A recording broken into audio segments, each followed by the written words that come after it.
നമസ്കാരം. നിങ്ങളെല്ലാവരും സുഖമായിരിക്കുന്നതെന്ന് വിചാരിച്ചുകൊണ്ട് നമുക്ക് എത്രയും പെട്ടെന്ന് നമ്മുടെ വിഷയത്തിലേക്ക് കിടക്കാം. ഇന്ന് വളരെ രസകരമായ, നിങ്ങൾക്ക് എല്ലാവർക്കും ഇഷ്ടപ്പെടുന്ന ഒരു വിഷയമാണ് നമ്മളിന്ന് പറയാൻ പോണത്. അവിഹിതം തന്നെ. അപ്പോൾ നമുക്ക് എത്രയും പെട്ടെന്ന് വിഷയത്തിലേക്ക് കിടക്കാം. എന്താ ഉണ്ടാവുമെന്ന് വെച്ചിട്ടുണ്ടെങ്കിൽ നിങ്ങളെല്ലാവരും ലൈക്ക് അടിക്കാണ്ട് കാണുന്നവരൊന്ന് ലൈക്ക് അടിച്ചോളൂ. അപ്പോൾ നമ്മൾ കഥയിലേക്ക് കിടക്കുന്നതിന് മുമ്പ് നിങ്ങളൊന്ന് സബ്സ്ക്രൈബ് ചെയ്യാണ്ട് കാണുന്നവരൊന്ന് സബ്സ്ക്രൈബ് ചെയ്തോളൂ. ഓക്കെ. ഇതെന്താണെന്ന് വെച്ചിട്ടുണ്ടെങ്കിൽ ഒരു ഫ്ലാറ്റിൽ ഒറ്റയ്ക്ക് ഒരു സുന്ദരി താമസിക്കുന്നുണ്ട്. കാണാൻ നല്ല ഭംഗിയുള്ള സുന്ദരി. ആ ഫ്ലാറ്റിൻ്റെ നേരെ മുമ്പിലൊരു ഫ്ലാറ്റുണ്ട്. ആ ഫ്ലാറ്റിലാണെന്ന് വെച്ചിട്ടുണ്ടെങ്കിൽ ഇവരെ ഇവിടെ നിന്ന് നോക്കി കഴിഞ്ഞാൽ ഒത്തിരി അകലുണ്ടെന്ന് വെച്ചിട്ടുണ്ടെങ്കിലും കാണാം, അത്ര വ്യക്തമായിട്ട് കാണില്ലെങ്കിലും അതിൻ്റെ നേരിട്ടുള്ള മുമ്പിലുള്ളൊരു ഫ്ലാറ്റിൽ ഒരു 15 വയസ്സുകാരൻ സുന്ദരനും ഒരു അമ്മാമ്മയും താമസിക്കുന്നുണ്ട്. ഇവനെന്ന് വെച്ചിട്ടുണ്ടെങ്കിൽ എന്താ പണിയെന്ന് വെച്ചിട്ടുണ്ടെങ്കിൽ ഇവന് കാലത്തൊട്ട് വൈകുന്നേരം വരെ 5 മണി തൊട്ട് തുടങ്ങും. ഇവിടെന്ന് വെച്ചിട്ടുണ്ടെങ്കിൽ 5 മണിക്ക് എണീറ്റ് കഴിഞ്ഞാൽ ഇവർക്ക് യോഗ ചെയ്യണം, കാപ്പി ഉണ്ടാക്കണം, ചായ ഉണ്ടാക്കണം, പാലുണ്ടാക്കണം, ഭക്ഷണം ഉണ്ടാക്കണം, അപ്പോഴേക്കും ഡ്രസ്സ് മാറും. ഇതൊക്കെ ബൈനോക്കുലറിൽ അടുത്ത് നിന്ന് കാണുന്ന പോലെ അതങ്ങോട്ട് ഇവൻ ആ ഫ്ലാറ്റിൽ നടക്കുന്ന എല്ലാ കാര്യങ്ങളും കാണാം. അങ്ങനെ കണ്ടിട്ട് ഇവൻ ആ പെണ്ണിനോട് ഭയങ്കരമായിട്ട് സ്നേഹം തോന്നുക. അപ്പോൾ ആ സ്നേഹം തോന്നി കഴിഞ്ഞാൽ ഇവള് ഒരു 9 മണി 9:30 ആകുമ്പോൾ ഇവിടെ ഇറങ്ങും. ഇവൾക്കാന്ന് വെച്ചിട്ടുണ്ടെങ്കിൽ ഒരു വലിയൊരു കടയുണ്ട് മൊബൈൽ, അതുപോലെ തന്നെ കാസറ്റ്, CD, ഇങ്ങനെ കുറേ കാര്യങ്ങൾ വിൽക്കുന്ന ഒരു കടയുണ്ട്. ആ കട ഇവളാണ് സ്വന്തമായിട്ട് ഇവിടെ നടത്തുന്നത്. അവിടേക്ക് ഇവിടെ ഒരു 9 മണി 9:30 ആകുമ്പോൾ ഇറങ്ങും. അപ്പോൾ അതോടൊപ്പം തന്നെ ഇവനും ഇറങ്ങും. ഇവിടെ കടയിലെത്തുന്ന വരെ ഇവൻ ഫോളോ ചെയ്യും. ബാക്കിൽ നിന്ന് നോക്കും, ഫ്രണ്ടിൽ നിന്ന് നോക്കും. അത് കഴിഞ്ഞ് അവൾ കടയിലേക്ക് തുറന്ന് കയറി കഴിഞ്ഞാൽ ഇവൻ കയറി ചെല്ലും. അങ്ങോട്ട് കയറി എന്നിട്ട് ഏതെങ്കിലും ഒരു ആവശ്യമില്ല, ഒരു CD അല്ലെങ്കിൽ വേറെ എന്തെങ്കിലും കാര്യങ്ങളോ എന്തെങ്കിലും കേടായിരുന്നോ അല്ലെങ്കിൽ മറ്റത് കേടായിരുന്നോ അതൊക്കെ ഓരോ കാര്യങ്ങളും പറഞ്ഞ് അല്ലെങ്കിൽ റീചാർജ് ചെയ്യണമെന്നോ അല്ലെങ്കിൽ എന്തെങ്കിലുമൊക്കെ പറഞ്ഞ് ചെന്ന് ഇവളോട് എന്തെങ്കിലും സംസാരിച്ച്, അപ്പോൾ എത്രയോ ആൾക്കാർ വരുന്നത് ഇവൾക്ക് വല്ല സംശയം ഉണ്ടാവുന്നില്ല. അത് കഴിഞ്ഞ് പോകുമ്പോൾ പോരും. അത് പിന്നെ ഒരു ആനന്ദം, ഒരു സന്തോഷം. ഇവളൊക്കെ എപ്പോഴും ഇവളെ കണ്ടുകൊണ്ടിരിക്കണം. അങ്ങനെ ഇരിക്കുന്ന സമയത്ത് അവളുടെ ഫ്ലാറ്റിൽ ദിവസം പാല് വയ്ക്കുന്ന ഒരു പയ്യനാണ്. അപ്പോൾ ആ പാല് വയ്ക്കുന്ന ഒരു സൊസൈറ്റി ഉണ്ട്. അപ്പോൾ അവൻ ചെന്നിട്ട് ആ സൊസൈറ്റിയിൽ പറയണം, എനിക്കിപ്പോൾ കാലത്താണെന്നുണ്ടെങ്കിൽ എനിക്കൊരു ജോലിയൊന്നുമില്ല, ഞാൻ ആ മൊത്തം ഫ്ലാറ്റിൽ ഞാൻ പാല് വയ്ക്കാം, ആ ജോലി എനിക്ക് തരുന്നു. അപ്പോൾ അവർക്ക് വെച്ചിട്ടുണ്ടെങ്കിൽ അവർക്ക് ആളാവശ്യമുള്ളതാണ്. അപ്പോൾ വെച്ചോളാൻ പറഞ്ഞു. പിന്നെ ഇവൻ എന്താ വെച്ചിട്ടുണ്ടെങ്കിൽ ദിവസം പോയിട്ട് ഇവൾക്ക് പാല് കൊടുക്കാമല്ലോ, അപ്പോൾ കാണാമല്ലോ എന്നുള്ളൊരു ആഗ്രഹം കൂടിയുണ്ട്. അത്രയും ഇവളെ ഇഷ്ടമാണ്. അങ്ങനെ പാലും കൊണ്ടുപോകാൻ വരികയാണ്. നോക്കി പിന്നെ ഇവളുടെ ഫ്ലാറ്റിൻ്റെ മുമ്പിലുണ്ട് ഒരു കുപ്പി വെച്ച് നോക്കണം. അപ്പോൾ ഈ കുപ്പി അവിടെ വെച്ചിട്ട് ആ കുപ്പി എടുത്തോണ്ടോടെ കേസാണല്ലോ. അപ്പോൾ ഇവളെ കാണാൻ പറ്റില്ല. ഇവളെപ്പോഴും ഇവളെ ഏറ്റു വന്ന് ഇവളെ തുറക്കാനോ ബെല്ലടിക്കാനോ പറ്റില്ല. ഇവൻ എന്താ വെച്ചിട്ടുണ്ടെങ്കിൽ ആ കുപ്പി എടുത്ത് മാറ്റി കളഞ്ഞു. എന്നിട്ട് അവിടെ ചെന്നിട്ട് വിളിച്ചു. അപ്പോൾ പാല് പറഞ്ഞു. എന്താ പാലാന്ന് പറഞ്ഞു. അപ്പോൾ അപ്പോൾ പാലിനോട് കുപ്പി അവിടെ കാണാനില്ല, കുപ്പി കാണാനില്ല.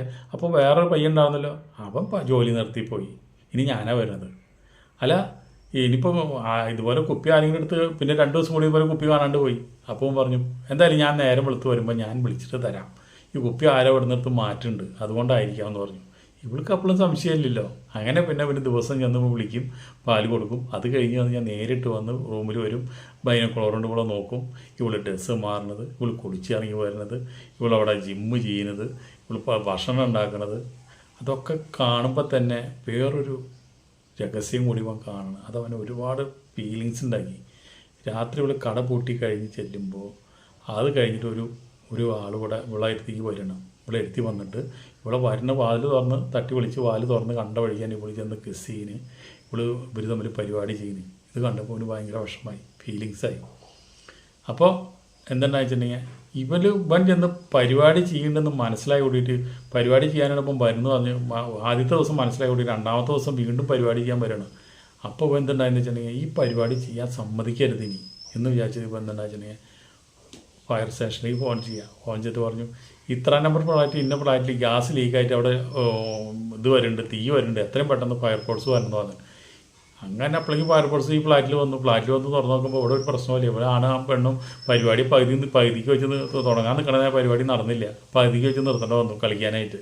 അപ്പോൾ തന്നെ ഈ ഇവിടെ ഫയർ സ്റ്റേഷനിൽ വന്ന ആൾക്കാർ പറഞ്ഞു, ഇവിടെ തീ കത്തേണ്ടത് കാര്യങ്ങളുണ്ടെന്ന് പറഞ്ഞിട്ട് വന്നതെന്ന് പറഞ്ഞു. അപ്പോൾ അവർ പറഞ്ഞു, ഞങ്ങൾ ഫോൺ ചെയ്തിട്ടില്ല, ഞങ്ങൾ അറിയിച്ചിട്ടില്ല, പക്ഷേ ഇവിടെ ഒരു പ്രശ്നമില്ല എന്ന് പറഞ്ഞപ്പോൾ അവർ തിരിച്ചു പോയി.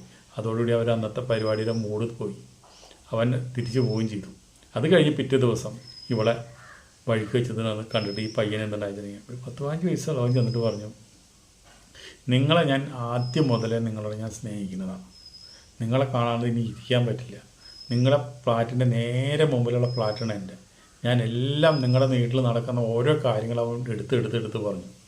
നിങ്ങളുടെ കടയിലേക്ക് വരുന്നതും പാല് കൊണ്ടുവയ്ക്കാൻ വരുന്നതും ആ ജോലി മേടിച്ചതും നിങ്ങളുടെ ഫ്ലാറ്റിലേക്ക് ഒരു പയ്യൻ വന്ന് നിങ്ങളായിട്ട് ബന്ധപ്പെടുന്നതും ഒക്കെ ഞാൻ കണ്ടു. പക്ഷേ എല്ലാം എനിക്ക് ഇഷ്ടപ്പെട്ടു. നിങ്ങൾ ആ പയ്യൻ വന്ന് ബന്ധപ്പെട്ടത് എനിക്ക് ഇഷ്ടപ്പെട്ടില്ല. നിങ്ങളങ്ങനെ ചെയ്യാൻ പാടില്ല. നിങ്ങളെ സ്നേഹിക്കുന്നത് ഞാനാന്ന് പറഞ്ഞു. അപ്പോൾ ഇവിടെ പറഞ്ഞു, നീ എന്ത് പ്രാന്താണ്ട പറയണത്? നീയും ഞാനും തമ്മിൽ എത്ര വയസ്സിൻ്റെ വ്യത്യാസം ഉണ്ടെന്നൊന്ന് ആലോചിച്ച് നോക്ക്. ഒരു 10-20-25 വയസ്സിൻ്റെ വ്യത്യാസം. നീ 15 വയസ്സായ ഒരു പയ്യനല്ലേ നീ? എനിക്ക് നിന്നേക്കാൾ 20 വയസ്സ് കൂടുതലാണ്. എന്നിട്ട് നീ എന്നെ പ്രേമിക്കാൻ നടക്കേ? അപ്പോൾ ഇത് നിനക്ക് ഭ്രാന്താണ്, നീ പോയി പണി നോക്ക് എന്ന് പറഞ്ഞിട്ട് അവനെ മൈൻഡ് ചെയ്യാണ്ട് വിടണം. അത് കഴിഞ്ഞിട്ട് ഇപ്പോൾ എന്താ വെച്ചാൽ ഈ വീണ്ടും രാത്രിയായപ്പോൾ ഈ പയ്യൻ വന്നു പരിപാടി ചെയ്യാനായിട്ട്. മറ്റേ അവളുടെ കാമുകൻ വന്ന് പരിപാടി ചെയ്യാനിപ്പോൾ ഈ കാമുകനോട് പറഞ്ഞു, എന്താണ് നമ്മളിവിടെ ചെയ്യുന്ന കാര്യങ്ങളൊക്കെ നേരെ മുമ്പിലുള്ള ഒരു ഫ്ലാറ്റിലുള്ള ഒരു പയ്യൻ നോക്കി കാണുന്നുണ്ട്.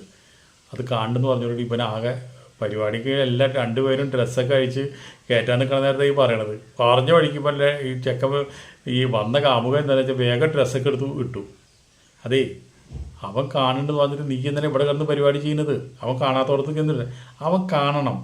നമ്മൾ രണ്ടുപേരും പരിപാടി ചെയ്യുന്നത് അവൻ നോക്കി കാണട്ടെ. കണ്ടു കഴിഞ്ഞാലെങ്കിൽ ആ ശല്യം ഒന്നും കൂടെ ഒഴിഞ്ഞു പോട്ടെ. എന്നെ പ്രേമിക്കാൻ നടക്കുന്ന ആളല്ലേ, ആ ശല്യം ഒഴിഞ്ഞു പോട്ടെ എന്ന് വെച്ചിട്ടാണെന്ന് പറഞ്ഞു. അത് ശരിയാവില്ലല്ലോ, അങ്ങനെ വിട്ടാൽ ശരിയാവില്ലല്ലോ എന്ന് പറഞ്ഞിട്ട് അവൻ ഡ്രസ്സൊക്കെ മാറി അന്നത്തെ പരിപാടി നിർത്തി അവൻ ചോട്ടിൽ വന്നു. എന്നിട്ട് ഇവൻ്റെ ഫ്ലാറ്റിൽ ഇറങ്ങി നിന്നിട്ട് അവന് അവിടെ വിളിച്ചു, എത്രയും പെട്ടെന്ന് നിങ്ങൾ ഇറങ്ങി വന്നോ അല്ലെങ്കിൽ ഞാൻ അങ്ങോട്ട് കയറി വരും എന്ന് പറഞ്ഞിട്ട്. അവനവിടെ ഒരു അമ്മാമ്മ മാത്രമേ ഉള്ളോട്ടോ. അപ്പോൾ അങ്ങനെ പതുക്കെ പയ്യെ ഇറങ്ങി വന്നിട്ട് ചോദിച്ചു, നീ എന്ത് തെമ്മാടിത്തര ചെയ്യുന്നത്? അവൾക്ക് നിന്നെ ഇഷ്ടമില്ല, പിന്നെ നീ ഇവിടെ നടക്കുന്ന കാര്യങ്ങൾ മൊത്തം നീ നോക്കി കാണേണ്ട കാര്യമുണ്ടോ എന്ന് പറയല്ല. എൻ്റെ മൂക്കുമ്പോൾ നോക്കി ഒരു ഇടി അടിച്ചു ആ പയ്യൻ്റെ. അതിൻ്റെ മൂക്കൊക്കെ നീര് വന്നു ഇതായി. എന്നിട്ട് അവൻ്റെ പണിക്ക് പോയി, കാമുകൻ്റെ പണി നോക്കി പോയി. അത് കഴിഞ്ഞ് ഇവനാകെ വിഷമമായി. അപ്പോൾ ഇതൊക്കെ കണ്ട് അവൾ അവിടെ നിന്ന് കാണുവൻ അടിക്കും എന്ന് അവൾ വിചാരിച്ചില്ല. കാമുകമുള്ള പിന്നെ അടിക്കുമെന്ന് വിചാരിച്ചില്ല. അടിച്ച് ചോര വന്നു. പിറ്റേ ദിവസം ഇതുപോലെ തന്നെ ഇവള് കടയിൽ പോകുമ്പോൾ സൈക്കിളെടുത്ത് ഇറങ്ങി, മോറ് വീർത്തിട്ടുണ്ട്. അത് കഴിഞ്ഞിട്ട് കൊണ്ട് ഇറങ്ങി. അപ്പോൾ ഇവള് എന്താണെന്ന് വെച്ചാൽ പിന്നെ ഇവൻ പിന്തുടരുക തന്നെയാണ്. അത് കഴിഞ്ഞപ്പോൾ ഒരു ദിവസം ഇവനോട് പറഞ്ഞു, നീ എൻ്റെ ഫ്ലാറ്റിലേക്ക് വാ, നിന്നോട് കുറച്ച് കാര്യങ്ങൾ സംസാരിക്കാണ്ടെന്ന് പറഞ്ഞു. അപ്പോൾ അവൻ പറഞ്ഞു ഞാൻ വരാമെന്ന് പറഞ്ഞു. അങ്ങനെ ഇവൻ ആ ഫ്ലാറ്റിൽ വന്നു. ഫ്ലാറ്റിൽ വന്നപ്പോൾ ഇവള് പറഞ്ഞേ, അതെ നീ എൻ്റെ കൂടെ നടക്കണത്, എൻ്റെ പിന്നാലെ നടക്കണത് എന്നെ ഒന്ന് കളിക്കാൻ വേണ്ടിയിട്ടാണോ പരിപാടിക്ക് വേണ്ടിയിട്ടാണോ എന്ന് ചോദിച്ചു. അപ്പോൾ അവൻ പറഞ്ഞു, അല്ല, ഞാൻ നിങ്ങളെ സ്നേഹിക്കുന്ന കാരണം. അതൊന്നല്ല, അതൊക്കെ വിട്, നിനക്ക് ഇപ്പം എന്നെ പരിപാടി ചെയ്യണം. എനിക്കൊരു വിഷമമില്ല നീ ആയിട്ട് പരിപാടി ചെയ്യാനായിട്ട്. നീ കണ്ടിട്ടില്ല എൻ്റെ ഒരു കാമുകം വന്ന് പരിപാടി ചെയ്യാൻ പോണത്. അപ്പോൾ അതുകൊണ്ട് അവനെ കല്യാണം കഴിക്കാമെന്ന് ഞാൻ പോകണില്ല. അതെൻ്റെ ഒരു ആവശ്യത്തിന് വേണ്ടി അവൻ്റെ ഒരു ആവശ്യത്തിന് വേണ്ടി നമ്മൾ വരുന്നത് ഇത്ര മാത്രമുള്ളത്. നിന്നെ അവൾ അടിക്കുമെന്ന് ഞാൻ വിചാരിച്ചില്ല. എന്നിരുന്നാലും അവൾ ഓരോ ഡ്രസ്സ് അങ്ങോട്ട് ഊരിക്കളഞ്ഞു, എല്ലാ ഡ്രസ്സും ഊരിക്കളഞ്ഞു. നിന്നോട് എനിക്ക് പ്രേമമൊന്നുമില്ല. പക്ഷേ നിൻ്റെ ആവശ്യം എന്താണെന്ന് വെച്ചിട്ടുണ്ടെങ്കിൽ എന്നെ പരിപാടി ചെയ്താൽ നീ പരിപാടി ചെയ്തോ എന്ന് പറഞ്ഞിട്ട് അവൾ പോലും എല്ലാ ഡ്രസ്സും ഊരി കളഞ്ഞ് നയിക്കടായിട്ട് അവിടെ കിടന്നു. ഇവൻ അപ്പോൾ എന്തെന്ന് വെച്ചാൽ കണ്ണുപൊത്തി, എനിക്കിത് ആവശ്യമില്ല, ഞാൻ പരിപാടി ചെയ്യാനല്ല, ഞാനങ്ങനെ ചിന്തിച്ചിട്ടില്ല, നിങ്ങൾ എന്നെ അങ്ങനെ ചിന്തിക്കാനും പാടില്ലായിരുന്നു, നിങ്ങൾ ചെയ്തത് ഭയങ്കര തെറ്റാണ്, ഞാൻ പോകാമെന്ന് പറഞ്ഞിട്ട് ആ പയ്യൻ അവിടെ നിന്ന് ഇറങ്ങിപ്പോയി. അത് കഴിഞ്ഞിട്ട് 2-3 ദിവസമായിട്ട് ഇവനെ കാണാനില്ല. ഇവൻ കടയിലേക്ക് വരുന്നില്ല. അതുപോലെ തന്നെ ഇവൻ്റെ റൂമിൻ്റെ അവിടെ ലൈറ്റ് ഉണ്ടാവും. അവിടെ ആ ലൈറ്റ് ഇവൾക്ക് അറിയാം അവൻ്റെ റൂമാണെന്നുള്ളത്. ആ റൂമിൽ ലൈറ്റ് ഇല്ല. ഇവൻ വഴിയിലൊന്നും ഇവനെ കാണാനില്ല. ഇപ്പോൾ വെച്ചിട്ടുണ്ടെങ്കിൽ അപ്പോൾ കാണാണ്ടായപ്പോൾ ഇവൾക്ക് ഭയങ്കര വിഷമമായിട്ടെന്ന് വെച്ചിട്ടുണ്ടെങ്കിൽ 2-4 ദിവസമായിട്ട് കാണാണ്ടായപ്പോൾ ഇവൾക്ക് വിഷമമായി. ഇവിടെ എന്ന് വെച്ചിട്ടുണ്ടെങ്കിൽ അവൻ്റെ ഫ്ലാറ്റേജ് ചെല്ല. ആ പയ്യൻ്റെ ഫ്ലാറ്റേജ് ചെന്നിട്ട് വാല് മുട്ടി. അപ്പോൾ ഒരു മുത്തശ്ശി വന്ന് വാല് പറഞ്ഞു. മുത്തശ്ശി കാര്യങ്ങളൊക്കെ അറിയാം. വാല് വന്നപ്പോൾ മുത്തശ്ശി കണ്ടോടുകൂടി മുത്തശ്ശി പറഞ്ഞു, എന്തിനാ ഇങ്ങോട്ട് വന്നേ? അല്ല, എനിക്ക് അവനൊന്ന് കാണണം, അവനോട് കുറച്ച് കാര്യങ്ങൾ സംസാരിക്കണം. 2-4 ദിവസമായിട്ട് അവനെ കാണാനില്ല. എനിക്കൊരു ചെറിയ വിഷമം, എനിക്ക് ഉള്ള മനസ്സിൽ ചെറിയൊരു പ്രേമം അവനോട് വന്നു തുടങ്ങി. അതുകൊണ്ടാണ് കേട്ടോ അങ്ങനെയൊക്കെ അന്വേഷിക്കുന്നത്. അപ്പോൾ പറഞ്ഞു, മോളെ അവൻ ആശുപത്രിയിലാണ്.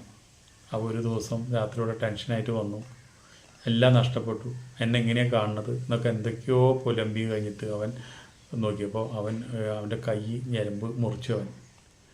അത് കഴിഞ്ഞിട്ട് അവൻ ആശുപത്രിയിലാണ്, അവൻ ICUവിലാണ്. അവൻ മരണത്തോട് മല്ലടിച്ചുകൊണ്ടിരിക്കുക. എനിക്കൊന്നും ചെയ്യാനില്ല. അവിടെ നിൽക്കാനും എനിക്ക് പറ്റില്ല എന്ന് പറഞ്ഞു. അപ്പോൾ ഇവൾക്ക് ആകെ വിഷമായി. അപ്പോൾ ചോദിച്ചു ഏത് ഹോസ്പിറ്റലാണെന്ന് പറഞ്ഞു. അവനെല്ലാ സഹായം ഞാൻ ചെയ്യാമെന്ന് പറഞ്ഞു. നിൻ്റെ ഒരു സഹായം ഞങ്ങൾക്ക് ആവശ്യമില്ല. അപ്പോൾ ഏത് ഹോസ്പിറ്റലാണെന്ന് ഞാൻ പറയണില്ല എന്ന് പറഞ്ഞു. ശരി, അറ്റ്ലീസ്റ്റ് അവൻ്റെ പേരെങ്കിലും ഒന്ന് പറഞ്ഞോളൂ ചോദിച്ചു. അപ്പോൾ ഇത്രയും നാൾ പിന്നാലെ നടന്നിട്ട് അവൻ്റെ പേര് പോലും ഇവൾക്ക് അറിയില്ല. അപ്പോൾ പറഞ്ഞു പേര് ഇന്നതാന്ന് പറഞ്ഞു. ശരി എന്ന് പറഞ്ഞിട്ട് അവൻ പോയി. അവളങ്ങനെ പോയി നേരിട്ട് സകല ഹോസ്പിറ്റലും ഒരുവിധം ആ ടൗണിലുള്ള ഒരുവിധം ഹോസ്പിറ്റലൊക്കെ പോയിട്ട് ഈ പേര് വെച്ചിട്ട് അന്വേഷിച്ചു. പക്ഷെ അവിടെ ഒന്നും ഇല്ല. അവിടെ ഒന്നും അവനെ അഡ്മിറ്റ് ചെയ്തില്ല. ആ അഡ്മിറ്റ് ചെയ്യാണ്ടായിട്ട് പിന്നെ തിരിച്ച് വിളിക്കാന്ന് വെച്ചിട്ടുണ്ടെങ്കിലോ ഈ പയ്യനോട് 15 വയസ്സായ പയ്യനോട് അതിൻ്റെ ഇടയിൽ കാമുകൻ 2 പ്രാവശ്യം പരിപാടിക്ക് വരും. അവനെ ആട്ടി ഓടിച്ചു, പോയി പണി നോക്കടാ, നീ ആയിട്ട് എനിക്ക് യാതൊരു ബന്ധമില്ല, ഇനി ഈ ഫ്ലാറ്റിലേക്ക് കടന്നു പോയിരുന്നു വന്നിട്ട് കാമുകനെ ഇവിടെ ഓടിച്ചു വിട്ടു. പിന്നെ ഇവിടെ മനസ്സ് മുഴുവൻ മനസ്സിൽ നിറഞ്ഞു നിൽക്കുന്നത് ഈ 15 വയസ്സായ പയ്യനാണ്. അങ്ങനെ ഈ പയ്യനായിട്ടുണ്ടെങ്കിൽ അവൻ ഇവളെന്നും അവൻ നോക്കിയിരിക്കുന്ന പോലെ ഇവളെന്നും ആ ഫ്ലാറ്റിലേക്ക് നോക്കിയിരിക്കും. അവിടെ എപ്പോഴാണ് ലൈറ്റ് കാണുന്നത്, എപ്പോഴാണ് അവിടെ അവൻ വരിക, ആശുപത്രിയിൽ എന്നാണ് ഡിസ്ചാർജ് ചെയ്ത് വരിക എന്നുള്ള ആലോചിച്ച് ഇങ്ങനെ നിൽക്കുക.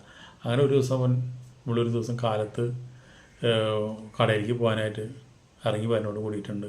ആ ഫ്ലാറ്റിൻ്റെ അടിയിലുണ്ട് ഒരു ആംബുലൻസ് വന്ന് നിൽക്കുന്നത്. നോക്കിയപ്പോൾ പിന്നെ ആ പയ്യൻ മരിച്ചു. ആ പയ്യൻ മരിച്ചിട്ട് അതിൻ്റെ ഡെഡ് ബോഡി കൊണ്ടുവന്നതാണ്. അമ്മൂമ്മയും കയറിയിട്ട് അവർ നാട്ടിലേക്ക് പോകണം. ആ മുത്തശ്ശിയുടെ പേരക്കുട്ടീനെ അവരങ്ങനെ നാട്ടിലേക്ക് പോകണം. ഇത് കണ്ടോടുകൂടി ഉള്ള സകല കൺട്രോളും പോയി. അപ്പോഴാണ് ഇവൾ മനസ്സിലായത് യഥാർത്ഥ സ്നേഹം എന്ന് പറഞ്ഞാൽ കാമമല്ല, പ്രേമമാണ്. ആ പ്രേമം അവന് എന്നോട് ഉണ്ടായിരുന്നു. വയസ്സൊന്നും ഒരു പ്രശ്നമേ അല്ല. അപ്പോൾ കഥ എല്ലാവർക്കും ഇഷ്ടപ്പെട്ടു എന്ന് കരുതുന്നു. അടുത്ത വീഡിയോയിൽ നമുക്ക് വീണ്ടും കാണാം. അതുവരെ നിങ്ങൾക്ക് എല്ലാവർക്കും നന്ദി, നമസ്കാരം.